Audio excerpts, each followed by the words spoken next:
હું જેલમાંથી બહાર આવ્યો, મને વાતનું દુઃખ છે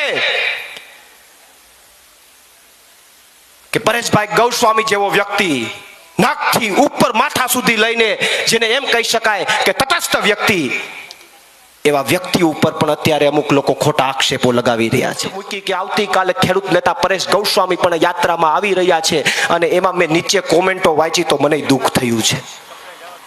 એક મિત્ર તરીકે, એક ભાઈ તરીકે મને દુઃખ થયું છે. 15 વર્ષ આંદોલનો કરેલા છે, દરેક આંદોલનોમાં સફળતા નથી મળતી. જ્યારે નિષ્ફળતા મળે ત્યારે 2-5% લોકો આક્ષેપો કરે કે પડીકું લઈ લીધું, ત્રીજું લઈ લીધું, બીજું લઈ લીધું. અરે સાહેબ, ઈ તો જેને પીડા ભોગવી હોય એને ખબર હોય. આક્ષેપ કરવા વાળાને તો મફતમાં કરવા છે, કાંઈ ફેર પડતો નથી. કરું છું કે ખેડૂત માટે લડવા નીકળ્યા હોય ને આપણે સપોર્ટ ન કરી શકીએ તો કાંઈ નહીં, પણ એના ઉપર આક્ષેપ ન કરો એટલી મારી અહીંયાથી 2 હાથ જોડીને વિનંતી છે. અને તમારી પાસે પુરાવો હોય તો લાવો, પુરાવો મૂકો. જો તમે પુરાવો મૂકશો તો પ્રવીણ રામ તમારી સામે, હું તમને કહું છું કે પ્રવીણ રામ પર જાહેર જીવન છોડી દેવા માટે તૈયાર છે. નમસ્કાર મિત્રો, કિસાન સંદેશ ચેનલમાં આપનું સ્વાગત છે. મિત્રો, પ્રવીણ રામ છે તે પરેશ ગોસ્વામીના સમર્થનમાં શા માટે આવ્યા છે, આ વિડીયોમાં તેની માહિતી ચોક્કસ પ્રવીણ રામે આપી છે. તો આ વાત સાથે તમે સહમત હોય તો આ વિડીયોમાં કોમેન્ટ કરીને ચોક્કસથી અમને જણાવજો. મિત્રો, ગઈકાલે સોમનાથ દાદાના દર્શન કરીને સોમનાથથી આ પરિવર્તન લાવો કિસાન બચાવ નામની યાત્રાની શરૂઆત પ્રવીણ રામે કરી છે. ત્યારે તેઓને એક દુઃખ થયું છે, ને તેના દુઃખ સાથે પ્રવીણ રામે પરેશ ગોસ્વામીને લઈને જે વાત કરી છે તે ખોરાસા ગીરમાં આ યાત્રા પહોંચી, અને ખોરાસા ગીરમાં જે પરેશ ગોસ્વામીનું મૂળ ગામ છે ત્યાં દરેક લોકોની સામે લાઈવના માધ્યમથી પ્રવીણ રામે એક વિનંતી કરી છે, ને સાથે એક ચેલેન્જ પણ કરી છે કે પરેશ ગોસ્વામીએ જો પડીકું લીધું હોય તેવા આક્ષેપો થઈ રહ્યા છે, જો તે સાબિત કરી દે તો હું જાહેર જીવન છોડવા માટે તૈયાર છું.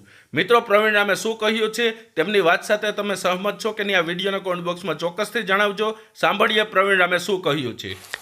એક વાત, આ ગામમાં આવ્યો છું તો ચોક્કસથી કહીને જાઈશ. ખોરાસા ગામ મારા એક પરમ મિત્રનું ગામ છે, પરેશભાઈ ગૌસ્વામી, જેમને હું એકવાર, આમ તો 2-3 વાર ખોરાસામાં આવી ગયો. એમના કોઈ એકવાર દાદા એક્સપાયર થયા ત્યારે પણ હું અહીંયા બેસવા માટે આવ્યો હતો. મારું જન અધિકાર મંચ પહેલા ચાલતું, એમાં કિસાન સેલના અધ્યક્ષ પદે પોતે જવાબદારી નિભાવતા હતા. પણ આજે મારે ગુજરાતની જનતાને અહીંના લાઈવના માધ્યમથી એક સંદેશ આપવો છે. એ ખોરાસા ગામમાંથી મારે સંદેશ આપવો છે કે પરેશભાઈ ગૌસ્વામીને અમે ખૂબ ખૂબ નજીકથી જાણીએ છીએ. એ વ્યક્તિ, હું કદાચ એવું કહી શકું કે ખેડૂતની અંદર સૌથી ગ્રાઉન્ડ લેવલની ઉપર કોઈ માણસ કામ કરતું હોય અને ગુજરાતનો ખેડૂત સૌથી વધારે કોઈને ચાહતો હોય તો એ પરેશ ગૌસ્વામી છે. એમાં કોઈ બે મત નથી. આ ગામમાં મારે કહેવું પડે. પણ મને દુઃખ થાય છે, હું જેલમાંથી બહાર આવ્યો, મને વાતનું દુઃખ છે કે પરેશભાઈ ગૌસ્વામી જેવો વ્યક્તિ, નાકથી ઉપર માથા સુધી લઈને જેને એમ કહી શકાય કે તટસ્થ વ્યક્તિ, એવા વ્યક્તિ ઉપર પણ અત્યારે અમુક લોકો ખોટા આક્ષેપો લગાવી રહ્યા છે.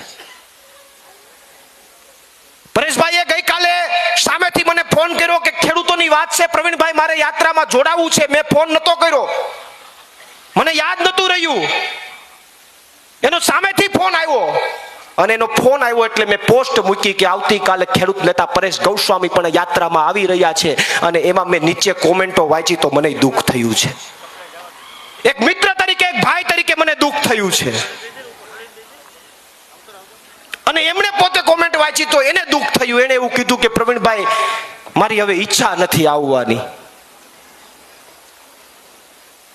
આ વાત એની સાંભળીને મને વધારે દુઃખ થયું, એટલા માટે કે સાહેબ, ખેડૂત માટે કોઈ અવાજ ઉઠાવતો ચહેરો હોય, ખેડૂત માટે કોઈ ગ્રાઉન્ડ લેવલ ઉપર કામ કરતો ચહેરો હોય તો એ કોઈ આપણને વારંવાર ન મળતો હોય. મેં પણ આંદોલનો કરેલા છે, 15 વર્ષ આંદોલનો કરેલા છે, દરેક આંદોલનોમાં સફળતા નથી મળતી. જ્યારે નિષ્ફળતા મળે ત્યારે 2-5% લોકો આક્ષેપો કરે કે પડીકું લઈ લીધું, ત્રીજું લઈ લીધું, બીજું લઈ લીધું. અરે સાહેબ, ઈ તો જેને પીડા ભોગવી હોય એને ખબર હોય. આક્ષેપ કરવા વાળાને તો મફતમાં કરવા છે, કાંઈ ફેર પડતો નથી. પણ દુઃખ છે એટલે દિલના ભાવથી કહું છું, એને જાણું છું એટલે કહું છું, એને ઓળખું છું એટલે કહું છું, અને વિનંતી કરું છું કે ખેડૂત માટે લડવા નીકળ્યા હોય ને આપણે સપોર્ટ ન કરી શકીએ તો કાંઈ નહીં, પણ એના ઉપર આક્ષેપ ન કરો એટલી મારી અહીંયાથી 2 હાથ જોડીને વિનંતી છે ગુજરાતના લોકોને, જે લોકો આક્ષેપ કરે છે એને. અને તમારી પાસે પુરાવો હોય તો લાવો, પુરાવો મૂકો.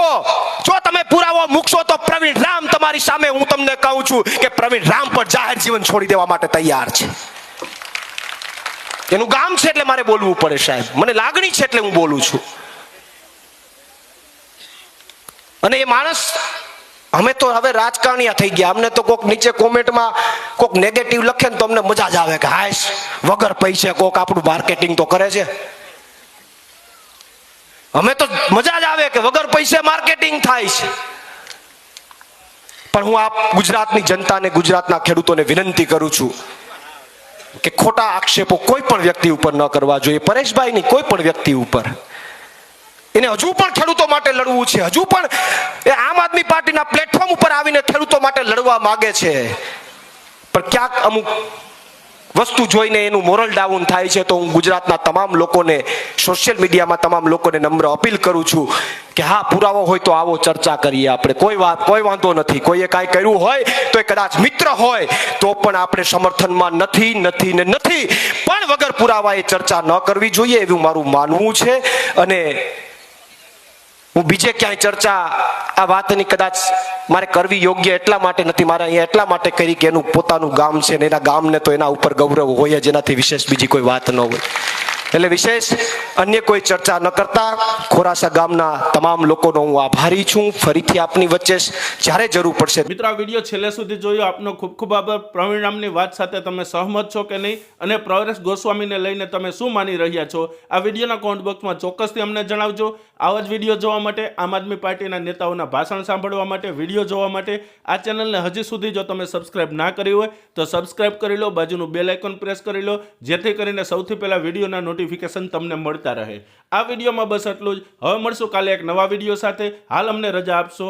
ધન્યવાદ.